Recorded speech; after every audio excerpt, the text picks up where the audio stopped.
I am from Steel One and we are shaping futures in steel. My topic today is 5 lessons for on-time construction of steel structures. Putting it another way, these are 5 mistakes that we commonly have made when delivering steel projects, and we've learned from them, and I hope by sharing these with you, you can take some of these away as well. I am also told I am the last speaker before lunch, so I know that I'm standing between you and lunch, so I will try to speed this up. Okay, so who are we? We are a JV with ArcelorMittal and the MOONDHRA family. We've been in steel since 1885. What do we do? We are a leading supplier of ready-to-assemble steel systems. Some of our customers, we rate the Global 50, Global Fortune 50 as our customers, as well as some of the best companies in India. And we have 3 divisions. We do railways, which is mainly the metro systems. We do structures, which is where we build some of the interesting structures being built in India. And yellow goods, which is mining equipment and road construction machinery. As you can see from the map, we have supplied projects all over the country. Right, coming to the subject, lesson 1. This is something I request all my customers: choose precise factory fabrication for bolted erection. I'll illustrate that with an example. This is for a rubber processing plant. We were asked to supply 5,500 tons of fabrication. Our customer was the large EPC contractor, and our role was to fabricate and deliver ready-to-build structures. For my customer, this was the first factory-built production that he had done. Normally, they used to rent a yard close to the production facility of their customer, put a gang there, and do an open yard fabrication. The pleasant feedback that we received was that this was the first project where, at the time of erection, they did not use cutting, welding, or drilling machines. It was just a bolted assembly. In terms of delivery, it took them 1/3 the time to erect this project than they took normally. It went from 25 tons a day, which was their planned time of erection or speed of erection, to 75 tons per day. And the cost, obviously with the speed increase, the cost has come down. So we've seen this across the board in many projects. I'm sure a lot of the people here have also seen this. So I would say this is the #1 lesson that we have learned in the last 8 or 10 years. The second one, and this has been dominating discussions for me in the corridors today,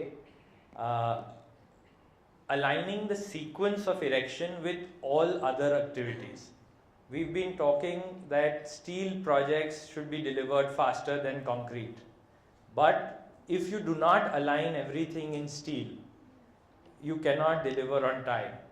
The problem that we face is, in the steel business, everything is contracted on per metric ton basis. So every person in the chain has a advantage by doing the most metric ton first. What that means to a project is that you will have only columns. You have nothing other than columns delivered to the site. Because the designer, he first finished all the columns because he got the major tonnage out of the way. The fabricator did the same, the steel producer did the same. Everyone's done the columns. And then it takes an enormous amount of time to deliver the rest of the structure. So what we suggest, and what we do in most of our meetings, is that we agree at the beginning of a project the member-wise schedule between the designer, the architect, the fabricator, and the erection company. And then we follow the project member-wise and not tonnage-wise. In this project, we were able to, it was unique. that every time the material reached the site, it was erected. Material waiting at site was less than 12 hours. Typically, I have been to a lot of sites and you have at least 1 month of storage at the site. And the reason for that is that, okay, the column is here, but the bracing is not there or the beam is not there. And of course, the fabricator gets blamed for that. The fabricator blames the drawing, and the drawing guy blames the architect, and the loop continues. So the solution here is align everyone, bring everyone to the table right at the beginning. Right? Lesson 3. Decide the choice of joints or connections only after three-way discussion between the designer, the erection company, and the fabricator. So the way we are doing contracting in our business today is the architect signs off, the designer signs off, and the fabricator is given the fait accompli. And then whatever the fabricator does, the erection guy is given the further fait accompli. Everyone has practical difficulties. In the project example that I am giving here, we were using E450BR supplied by our friends from JSPL, and there were a number of joints where it was absolutely not possible to even put the human hand in. After that, there was back gouging and there was radiography that had to be done on the joints. Fortunately, in this project, we were able to sit down with the designer, who was Alstom in Germany, and we were able to sit down with our customer and the erection company and ask them why this design had been put in place. It was just the most efficient from the designer's point of view, but it had it was physically very difficult to fabricate. It would have been even more difficult to erect. And we are talking about 125-ton members erected at a height of 100-120 meters. And luckily for us, we did it right in the beginning and we didn't find out when we were 100 meters high. So this is very strong recommendation. I know it's difficult to do. What we do as a service for our customers is even pre-award, pre-bid, we sit down and we do some pre-sales work where we try to sit down with our customers and educate them that this is something that you need to get all the stakeholders involved at the beginning before you give the mandate what sort of connections you want in your project.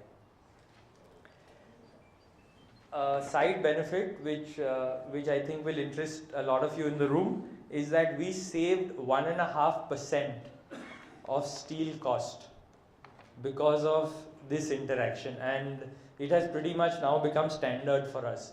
Everywhere where the customer gives us this option, we save 1.5% of steel cost. Steel availability. I know Mr. Mahentura in the morning spoke about the problems of steel availability. A lot of you have been speaking to me in the corridor about it. Steel availability per se is not the issue. It is the minimum order quantity of steel.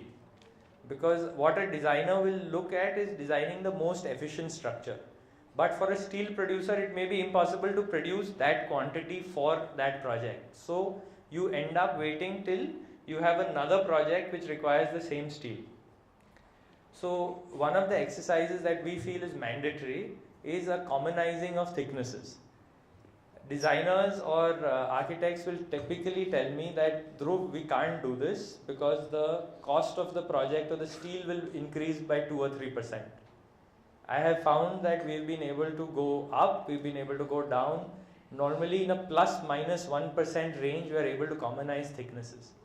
For the whole project, not more than plus or minus 1% steel impact on the project.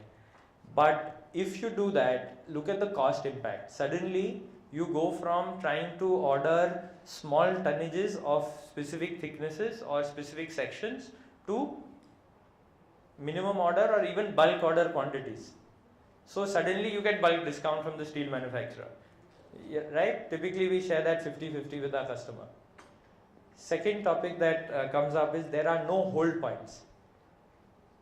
As a quality fabricator, the worst thing I can do is I can go to my customer and say that I don't have this piece of steel available from the manufacturers that you have approved. So hence I have to go to another manufacturer who you don't think is a good quality manufacturer, and I have to get this piece of steel from him.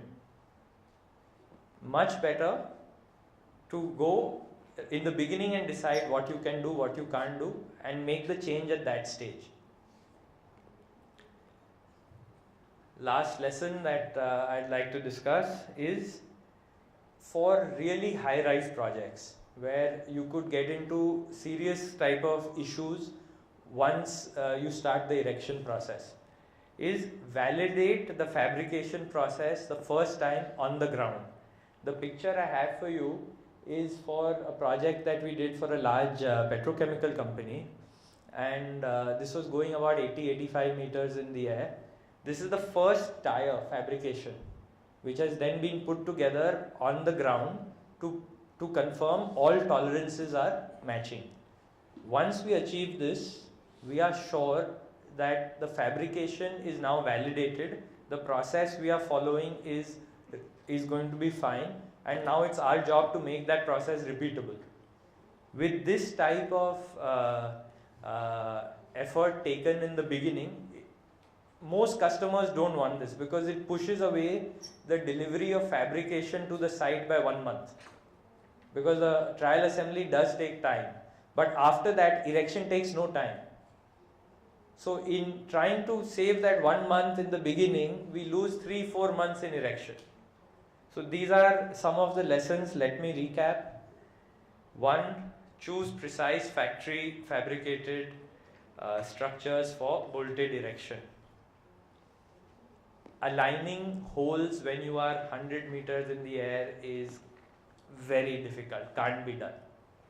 Align sequence of erection with all other activities. Decide choice of connections or joints only after three-way discussion with designer, erection company and fabricator.